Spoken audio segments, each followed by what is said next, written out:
কওঁ আজি আমাৰ চৌধুৰী বজাৰ 6খন পঞ্চায়তৰ ভিতৰত প্ৰায়ক লৈ পেলাই 7খন ইয়াৰ ভিতৰত আমাৰ এজন বয়সস্থ মুখিয়াল মানুহ তেখেতে আমাৰ এই সমাজৰ পৰা চিৰবিদায় ল'লে। তেখেত এনেকুৱা গুণী মানুহ আছিল, তেখেতে শিক্ষাৰ দিগত আমাৰ লগত একেৰাহে যুঁজিছে।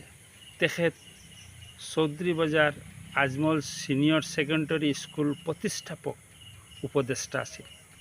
10 বছৰ একেৰাহে বিনা পইচাত শ্ৰমদান কৰি দিছে। কোনো অৰ্থ লোৱা নাই, অকলে আমাৰ এইখন সমাজ উন্নতি হ'বৰ কাৰণে।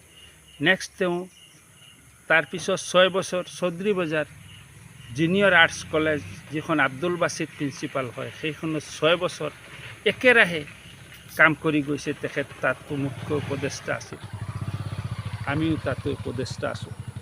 আজমল ছেকেণ্ডাৰী স্কুলখন প্ৰতিষ্ঠাপকৰ সময় বদৰুদ্দিন আজমল চাহাব প্ৰেচিডেণ্ট সভাপতি আছিল, মই তাত ৱাৰ্কিং প্ৰেচিডেণ্ট আছিলোঁ। আৰু লগত নজৰুল খন্দকাৰ পীৰবজাৰৰ তেখেত সম্পাদক আছিল। তেখেতো আজি আমাৰ মাজত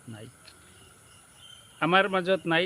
দশৰথ চৰকাৰ চাহাব, তেখেতে আমাৰ এই সমাজখনত শিক্ষাৰ বাগ আঁকোৱালি লৈছে, আগুৱাই লৈ যাবলৈ এনেকুৱা মনত আছিল যে আমাৰ এই সমাজখনে এখন ডিগ্ৰী কলেজ পাওক। আৰু ইতিমধ্যে আমি ডিগ্ৰী কলেজখনৰ প্ৰস্তাৱ আমি মুখ্যমন্ত্ৰীলৈ প্ৰেৰণ কৰিছোঁ, কিন্তু দিয়া তেখেতৰ কথা। এই আশা বান্ধি পেলাই তেখেতে আজি এই ভূমিখনৰ পৰা গুচি গ'ল। আজি তেখেতৰ 9টা সময়ত অন্তিম কৰা হৈছে। তেখেতৰ 2টা ল'ৰা আৰু 2টা ছোৱালী।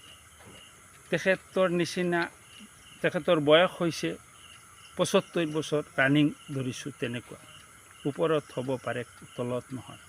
কিন্তু তেখেতৰ নিচিনা কৰ্মবীৰ মানুহ এজন আমি এই সমাজত আৰু কেতিয়াও নাপাওঁ।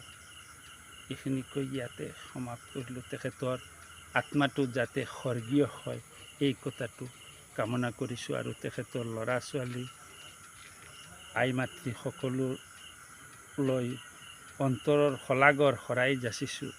সকলোৱে শান্তি পাওক পৰিয়ালটোৱে, আৰু সমাজখনে যাতে এনেকুৱা আৰু এজন দশৰথ চৰকাৰ চাহাবৰ নিচিনা 10জন মানুহ ওলাব পাৰে, নেক্সট জেনাৰেশ্যনে পায়।